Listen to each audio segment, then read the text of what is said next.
Online ক্লাসে সবাইকে শুভেচ্ছা জানিয়ে শুরু করছি আজকের ক্লাস। আমি জয়শ্রী চাকি, সহকারী শিক্ষক, কোনাবাড়ি এম এ কুদ্দুস উচ্চ বিদ্যালয়, কোনাবাড়ি, গাজীপুর। তোমরা উপরের ছবিতে কি দেখতে পাচ্ছ? হেরোডোটাস। হেরোডোটাসকে তোমরা কি চেনো? অবশ্যই নাম শুনে থাকবে। গ্রিক ঐতিহাসিক হেরোডোটাস, তিনি ইতিহাসের জনক হিসাবে খ্যাত।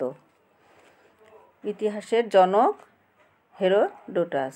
আর একজনকে হিউয়েন সাং, ইনিকে চীনের পরিব্রাজক ছিলেন হিউয়েন সাং।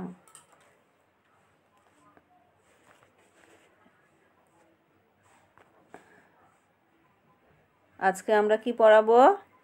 বাংলাদেশের ইতিহাস ও বিশ্ব সভ্যতা, নবম দশম শ্রেণী, প্রথম অধ্যায়। তোমরা এখান থেকে কি শিখবে? এই পাঠের শেষে আমরা কি শিখব? ইতিহাসের উপাদান, প্রকারভেদ, বিষয়বস্তু সম্পর্কে জানতে ও বলতে পারবো। এখন পাঠে চলে যাও। পৃষ্ঠা নং 2। ইতিহাসের উপাদান। যেসব তথ্য প্রমাণের উপর ভিত্তি করে ঐতিহাসিক সত্যকে প্রতিষ্ঠিত করা সম্ভব তাকে ইতিহাসের উপাদান বলা হয়। ইতিহাসের উপাদানকে আবার 2 ভাগে ভাগ করা হয়েছে, যেমন লিখিত উপাদান, অলিখিত উপাদান। লিখিত উপাদান কি দেখো? ইতিহাস রচনার লিখিত উপাদানের মধ্যে রয়েছে সাহিত্য, বৈদেশিক বিবরণ, দলিলপত্র ইত্যাদি। বিভিন্ন দেশি বিদেশি সাহিত্যকর্মেও তৎকালীন সময়ে কিছু তথ্য পাওয়া যায়, যেমন বেদ, কৌটিল্যের অর্থশাস্ত্র, কলহনের রাজতরঙ্গিনী, মিনহাজ উস সিরাজের, আবুল ফজল এর আইন-ই আকবরী ইত্যাদি।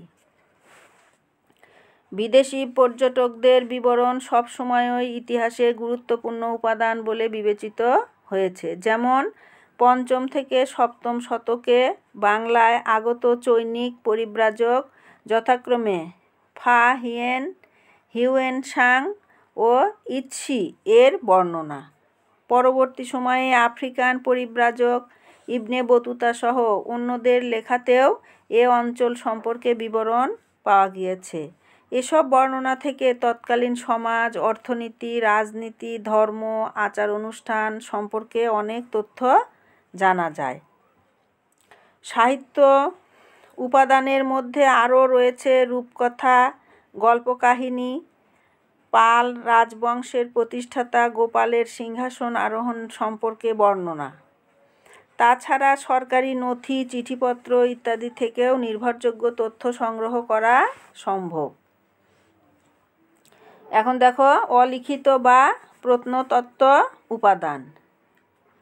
যেসব বস্তু বা উপাদান থেকে আমরা বিশেষ সময়, স্থান বা ব্যক্তি সম্পর্কে বিভিন্ন ধরনের ঐতিহাসিক তথ্য পাই, সেই বস্তু বা উপাদানই প্রত্নতত্ত্ব নিদর্শন। প্রত্নতত্ত্ব নিদর্শনসমূহ মূলত অলিখিত উপাদান, যেমন মুদ্রা, শিলালিপি, স্তম্ভলিপি, তাম্রলিপি, ইমারত ইত্যাদি। এ সমস্ত প্রত্নতত্ত্ব নিদর্শন বৈজ্ঞানিক পরীক্ষা-নিরীক্ষা এবং বিশ্লেষণের ফলে যে সময়ে অধিবাসীদের রাজনৈতিক, সামাজিক, অর্থনীতির অবস্থা সম্পর্কে ধারণা পাওয়া যায়। ধারণা করা সম্ভব প্রাচীন অধিবাসীদের সভ্যতা, ধর্ম, জীবনযাত্রা, নগরায়ন, নিত্য ব্যবহার্য জিনিসপত্র, ব্যবসা-বাণিজ্য অবস্থা, কৃষি উপকরণ ইত্যাদি সম্পর্কে। উদাহরণ হিসাবে উল্লেখ করা যায় সিন্ধু সভ্যতা, বাংলাদেশের মহাস্থানগড়, পাহাড়পুর, ময়নামতি ইত্যাদি স্থানের প্রত্নতত্ত্ব নিদর্শনের কথা।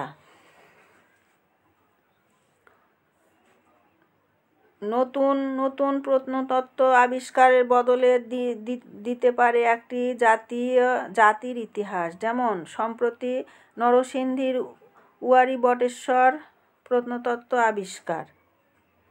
এ অঞ্চলের প্রত্নতত্ত্ব নিদর্শনের প্রমাণ হয়েছে যে বাংলাদেশের 2500 বছর পূর্বেও নগর সভ্যতার অস্তিত্ব ছিল।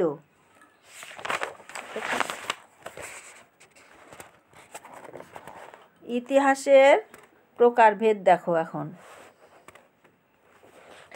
ইতিহাসের প্রকারভেদ কি দেখো।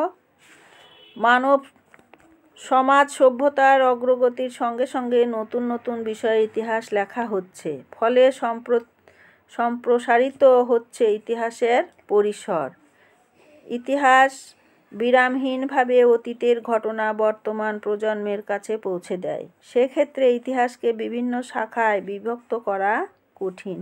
তাছাড়া ইতিহাসের বিষয়বস্তুতে মানুষ, মানুষের সমাজ, সভ্যতা, জীবনধারা পরস্পর সম্পৃক্ত এবং পরিপূরক। তারপরও পঠন পাঠন, আলোচনা ও গবেষণা কর্মের সুবিধার্থে ইতিহাসকে প্রধানত দুই ভাগে ভাগ করা হয়েছে, যথা ভৌগোলিক অবস্থানগত ইতিহাস, বিষয়বস্তুগত ইতিহাস। ভৌগোলিক অবস্থানগত ইতিহাস দেখো, যে বিষয়টি ইতিহাসে স্থান পেয়েছে তা কোনো প্রেক্ষাপটে রচিত। কোন প্রেক্ষাপটে রচিত? স্থানীয়, জাতীয় না আন্তর্জাতিক? এইভাবে ভৌগোলিক অবস্থানগত দিক থেকে শুধু বোঝার সুবিধার্থে ইতিহাসকে আবারও তিন ভাগে ভাগ করা যায়, যথা স্থানীয় বা আঞ্চলিক ইতিহাস, জাতীয় ইতিহাস ও আন্তর্জাতিক ইতিহাস। বিষয়বস্তুগত ইতিহাস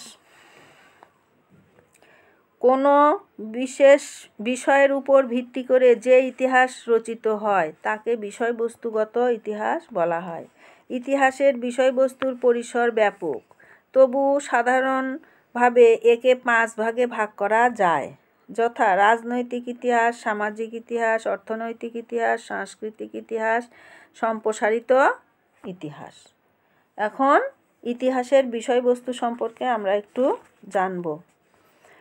মানব সমাজ ও সভ্যতার ধারাবাহিক পরিবর্তনের প্রমাণ ও লিখিত দলিল হলো ইতিহাস। ঐতিহাসিক ভিখো মনে করেন মানব সমাজ ও মানবীয় প্রতিষ্ঠানসমূহের উৎপত্তি ও বিকাশই ইতিহাসের বিষয়বস্তু।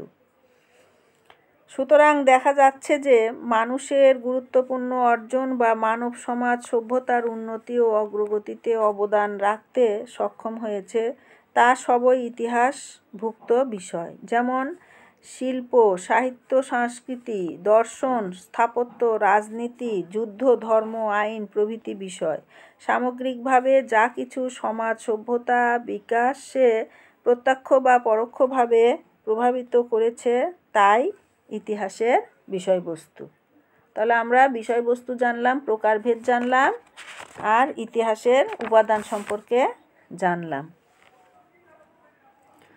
এখন তোমরা বাড়ির কাজ লিখে নাও খাতায়। দেখো, ইতিহাসের বিভিন্ন ধরনের উপাদানের একটি তালিকা তৈরি করো।